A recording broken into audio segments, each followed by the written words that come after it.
All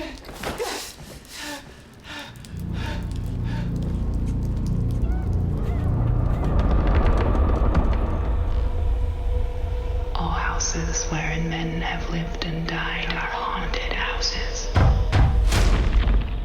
Through the open doors, the harmless phantoms on their errands glide, with feet that make no sound upon the floors. We meet them at the doorway, on the stair, along the passages they come and go. Impalpable impressions on the air, a sense of something moving to and fro.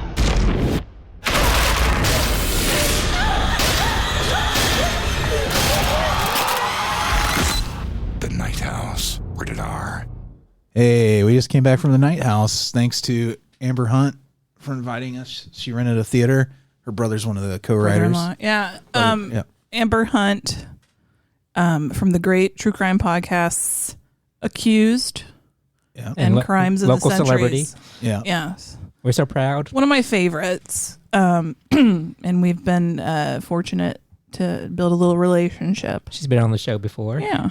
Yep. And we went and saw her live podcast for Accused, which was it was really special to see that. Yeah. So the Night House. Yeah. That trailer was misleading after seeing the movie, especially. Well, the poem is just kind of a nice, succinct setup for the mood of the movie. It's very Poe. We watched the trailer for this like a week ago. It was funny. I had said I really want to see this, and then she messaged us not long after that. Oh, you put it out in the world. And Well, I didn't even know happened. he worked on it. That was intention. So that's how it goes. So the trailer we watched for it, I was like, that seems really cool. Yeah. Not what the movie really is, what I thought from the trailer. Which helps because the movie is a lot more than that. Right. So we're going to be very careful not to spoil anything. But I was like, oh, that looks like a cool movie. But what I got was also a cool movie, but very different. Yeah. It was the same with The Empty Man, which we just watched. And they have an actor in common, which just is like, what? They have an actor in common. They also have a very misleading trailer in common. Mm-hmm. Was The Empty Man very filling? Mm-hmm. Surprisingly filling. Tastes great, but less filling. Apparently based on a comic that I didn't know existed, but the movie's great, and now I kind of want to read the comic. Yeah. But this is The Night House. Night House. Ooh, house porn. Huh? Yeah. Yeah. So here's the thing I've learned from horror movies. Although I would never not live there. I love the house, but it's by a lake, and lakes are scary. This is the thing you learn from horror movies. Houses near water that are somewhat isolated. Yeah. And they don't care for blinds or curtains. Because you don't need them. Those sorts of houses, you're going to be haunted or killed. Just don't do it. Or just know that somebody has died there in a violent manner. Well, something that doesn't spoil anything really is they built the house themselves. Her husband, in the beginning of the movie, her husband is deceased, and you learn that he was a suicide. And everything kind of spirals out of first her coping with that. And then there's a lot more to it. Then there's some stuff happening. Than meets the eye. Right. This is in the school. I would consider this kind of akin to the A24 and the Ari Yeah. Aster style. It's very adult. It's not the current trend of Insidious type movies, or no, it's very different. Real slow and personal. It doesn't spoon feed you the horror. Yeah. Like, I'm not trying to knock those other movies, but it's a different style. It's a different taste. But In the buffet, that's a very popular thing right now, and this goes against the grain a little bit, I think. Well, also, I think it's true of the writer. If you hadn't seen Super Dark Times, by the way, you should watch it. It's really good. But there's definitely an edge in seeing some of the other work that these creators have done. You don't know, like, it's that uneasy feeling of anything could happen. You don't expect it to follow the beats and the rhythms of other horror films. You never really feel safe. Even though the movie revolves around mostly one character holed up in this remote house in upstate New York, I think. Yeah, I think so. And for that, it's just a very different vibe. If you think of like the original The Strangers, it kind of has that vibe, but it deviates in a way that is almost perverse to that. Like it's so hard to say without spoiling anything. Yeah, like I think the most you can say is yes, Beth is the main character played by Rebecca Hall, who absolutely fucking knocks it out of the park. Yeah. She was wonderful. Yep. And Carries it. She makes it interesting. Her performance is really interesting because we were talking about this before. There are times when she's really unlikable. Yeah. Yeah. And I think it's a very honest portrayal of grief. Yeah. You're not well. Yeah. And there's so many people around her that want to help her. Yeah. And you understand what they're coming from because they have empathy. But a lot of times when you go through a trauma event like that, you just want to... There's nothing you can... Yeah. You have to let people do on their own and not what you want them to do. And she was coping with humor a lot of the time. Morbid humor and brandy. And again, it's executed so well. Like there's a moment during a parent-teacher conference because she's a elementary school teacher, I think, or high school. And the parent-teacher conference is when I was like, I'm totally on board with this character. I think she's awesome. Well, that's when I got really on board with the writing. The writing in this movie, it was just so grounded.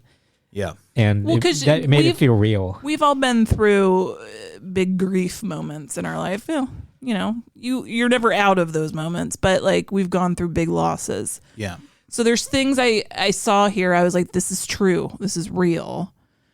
Like when one of the very first scenes, she's got this like casserole dish somebody gave her after the funeral, and she sets it on the counter and just kind of stands there and then just throws the whole fucking thing in the trash. And I remember getting those dishes from people after, and you're like so happy to have it, but then you're like, now I gotta fucking wash it. Now I gotta deal with this thing, and I'm not capable of dealing with this thing right now. It was funny. Like she threw it away, but then the next scene, she was eating like a casserole out of another dish. I was like, did she pull that out of the trash? Did she regret throwing that casserole you know away? how many casseroles you get when somebody dies. The more tragic the death, the more casseroles turn up. Man, we had some good stuff. We did. Yeah. My favorite was an edible arrangement with the pineapple. Oh, yeah, those were good. That's good stuff. And the nice thing about an edible arrangement, when you're done with it, you don't got to wash anything. You just throw it away.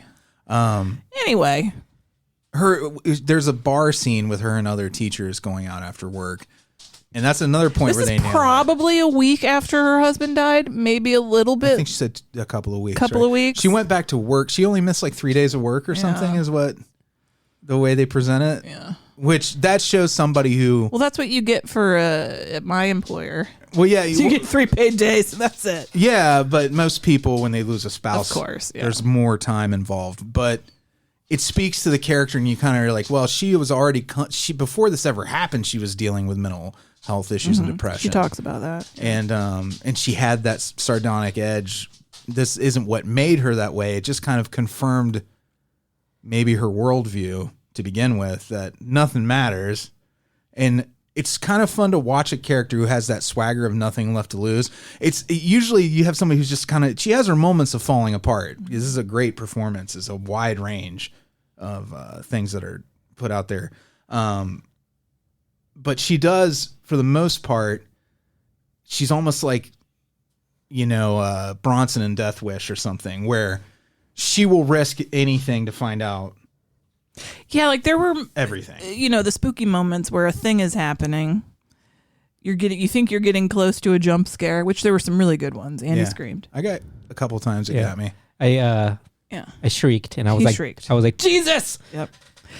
And I'm not even religious, but whenever I get scared, I'm the first one to like do a Hail Mary. Cover your bases. Yeah. She's in a spooky house and she's hearing spooky noises, and she doesn't care. She's like, I will walk into the dark room. I will go outside to see. I like that because a lot of times they just run out and curl under the sheets or something, but she's antagonizing whatever presence is in the house. Yeah, she has brass balls for sure. I felt my brass balls shriveling up. There's another scene where she finds something and you're like, no, don't go in there. But she's just, I'm going to find out what's up. Yeah, she is a relentless and fearless character. And it's refreshing because it's different in that respect. But that bar scene is great because it gives all of that supporting cast, because there's not a lot of moments for supporting cast in this movie. It's mostly 3 people. Yeah, in a scene, it's usually 2 people, maybe 3, and then this scene is the one moment where you really you get to see what she is like in the world, and you can kind of gauge who has experienced what at that table and how they, like, there's the younger teacher who's super awkward, like, even talking about it. It's always the people who have never experienced loss, I think, are the most ill at ease. I mean, I wouldn't put that so much on her. Like, the way she was acting was very... It's erratic. It's hard to deal with. You're not sure what you can and can't say. So one of her coworkers is, starts... Yeah, she's a little uneasy about she's uneasy. The way that the character Beth is talking. But she's also like, all right, so how did he do it? Yeah. Did he leave a note? Right. Like, let's talk about it then. I like that. I would rather somebody come at me with those questions. Right. I probably want to talk about it a little bit, and I'll tell you if I don't, but like,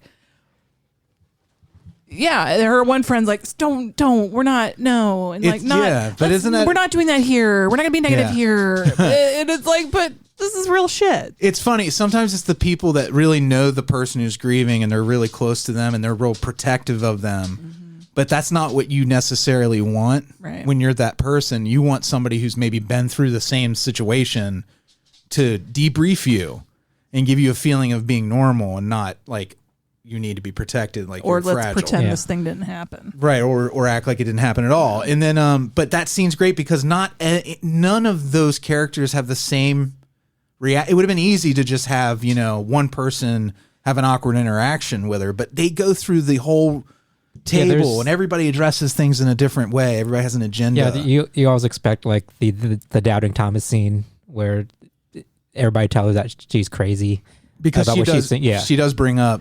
She asks them if they believe in ghosts at that same conversation. That was like a great moment in the movie where I'm like, ooh, I'm in. Yeah. I'm in. What's going to happen next? Well, I would have been the coworker that say, ooh, tell me more. Girl, you seeing shit? Tell me. Yeah. I'd be like, go on. But I would feel a little awkward if somebody like, so what did the body look like? Did you see it? You'd ask for gruesome details.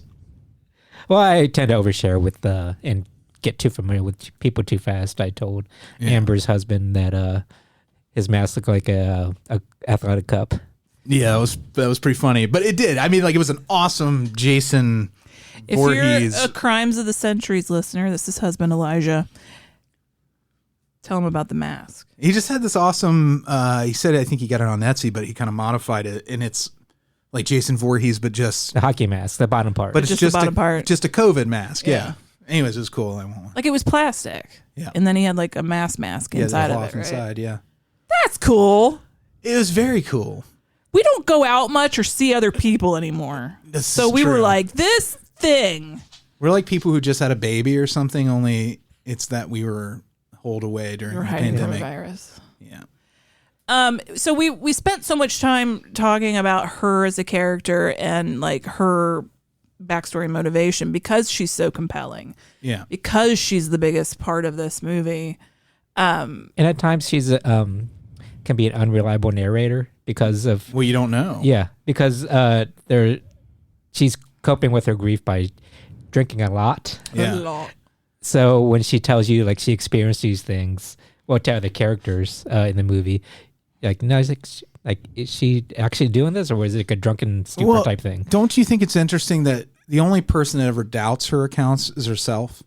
Like in this movie, I don't recall anybody challenging her, but she challenges herself and says, I don't know if this is even real or not. Right. And so, I mean, when your unreliable narrator recognizes that they may be unreliable, are they still an unreliable narrator still? Yeah, because we're seeing what she's going through, but we're also relying on her to tell if it's real or not, because we're seeing it through her eyes. But it is much more complex than we've even... Yeah, we don't want to touch anything else because you go into it as blind as you can. Yeah. I guess the only spoiler is it's not what you expect. Right. Yeah. Expect the unexpected, my dears, my loves. Yeah, it's not the standard haunted, ghost movie. There's a little more things going on in that. And I did like the big reveal of what was going on. Yeah. I was like, damn. It was kind of crazy. It was a good time. I almost don't want an explanation. I kind of came up with my own couple of theories, and I'm worried that someone's going to give like the real explanation and it won't be as much fun. Maybe that's the little problem I had a little bit with it. Yeah. Felt the ending for me was just a little rushed. Yeah. And we talked about this in the backyard before, but they gave us a lot of breadcrumbs. Yeah. But it didn't necessarily lead anywhere. Right. It doesn't tie up every loose end. It leaves questions, but they're the tantalizing and fun kind of questions that a movie like Rosemary's Baby or Hereditary leaves. Mm-hmm. Like, they're those questions that you could sit around and spook yourself again. It's like when you burp after eating White Castle. Get re-spooked. And you get re-spooked just trying to figure out the loose ends. Like, you gotta where get those your go. spooky booster It's the shot. spooky booster. Oh, that's finally been approved. Mm-hmm. Yeah. That you can get your Booster. your spooky boosted, respookied. Drive up to Worcester. I sound insane. Get your now. booster. Anything else, y'all? The Night House. I think it's very much worth a watch. And I mean, it's out there in the theaters. Mm-hmm. If you are missing the movies, I don't know if it's on VOD. I don't know either. It came out on the 20th. It's great for a nice quiet theater or a nice quiet house. Yeah. Oh yeah, because there's a lot of you need good sound. Yeah, this is a movie that does not have a ton of dialogue. It relies a lot on the lead's performance interacting with the environment, and it's very eerie. And it's realistic in that way. Like, you're like, when you watch those movies where someone's home alone, they're kind of talking to themselves. You're like, people don't do that. And this, you're just like, she has to sell it all with her facial expressions, and then the editor and the cinematographer really got to make sure they've got the coverage in there to make sense of, and they nail it. Like, she sees something. It's that classic thing of, what does she see? They tease you. She sees something, and you're looking at the frame, and you don't know what it is she sees. That she's ahead of you like Batman. Yeah. And that's another thing I liked. It was the way it was shot. It was dark, but it wasn't like pitch black dark. I could see things. a lot of times in like I said before, like the Insidious and Annabelle type movies, it's pitch black a lot of times. And this movie plays with the matrixing, like where you use your brain will make human shapes out of things in the environment. Well, it does it really well. It's realistically shot because there are lights on in places, even though it's at night. And a lot of times, not normal people will turn on lights. On. And you hear me, James Wan? There's other movies. It's like, did they not pay the electric bill in that house or something? But did I hear something terrifying? Yeah. Oh, I'll just walk into the pitch black dark. Yeah. No, you turn a fucking light on. I usually rely on the ambient lighting. I would want to get the drop on like a home invader. Whatever, Freddie. I feel like you turn the light on, you lose the advantage. When you turn the light on, their eyes are adjusted to the darkness. Yeah. You blind them momentarily. You give yourself that advantage. But your house. They're in the dark. Whatever. It's like Don't Breathe. Don't Breathe 2 is out. Jam a turkey baster in. That'll get rid of Did I know Don't Breathe 2 is coming out? Probably. I forgot about it because more important things. Yeah. But we saw it's out. Yeah. I kind of want to see it. I love the director. Yeah. That movie was bananas, but it was fun. Well, that's fun. All right. And the Tammy Faye, we saw a poster for that. Have you seen the trailer for that? No. It looks so good. Yeah. It looks crazy good. The trailer looks like it was is it by the director of I, Tonya? It's gotta be. It feels like because it seems very I, Tonya-ishy. Is she? Yeah. Ishy. Who the ish? All right. Anything else about the Night House? Yeah, just thank you, Amber, again for inviting us, and congratulations to her brother-in-law. I forgot top of his name. I forgot off the top of my head. Which of the writers is Well, it's Ben Collins and Luke Petrosky. Is that how you say it? You're holding a phone in your hand. You can look it but up. that's not what I was looking at. Well, you're fired. You're fired. Yeah. Both of you are fired. And I cannot generally say we're not being effusively praising this movie because we know the people behind, somewhat know the people behind it. We do like this movie. Yeah, it was really good. Also, we've done that emotional. before. Yeah. We've given hard reviews to friends' movies. I mean, before. this is not a perfect movie by any stretch of the imagination, but God, I really enjoyed myself. Yeah. And I got emotional at the end and didn't expect that because, I don't know. There was just something about it. If you've ever been through big loss, you're gonna latch on to something. And I don't want to sit and watch grief porn. This isn't what this is. Yeah, Vondi Curtis Hall is in it as the neighbor, and he. A lot of Halls in this movie. Is Rebecca it? Wait, Hall, is that his Curtis name? Hall? Yeah, it is Hall also. Right? I bet they're related. Did you find the names of the writers? So I we said make Ben sure Collins and Luke. And you said Luke, but I feel like we got his last name wrong. It's a little. It's. Do you want me to read it? Are you having trouble pronouncing it? Yes. I hope they do a movie with Anthony and Michael Hall. Oh my God. And the kids in the hall? And they can have the halls of medicine. Piotrowski. Luke Piotrowski. All right. We should have asked. I want to say Ben is. No, I think. Well, you know what? I think they're a writing team. I think they both worked on Super Dark Times. She said there was a little Easter egg of them. Yeah. In the movie. Yes. Tonight. So that's fun. So they did a great job. All right, listener. I hope you enjoyed that. Go see it. Sophisticated.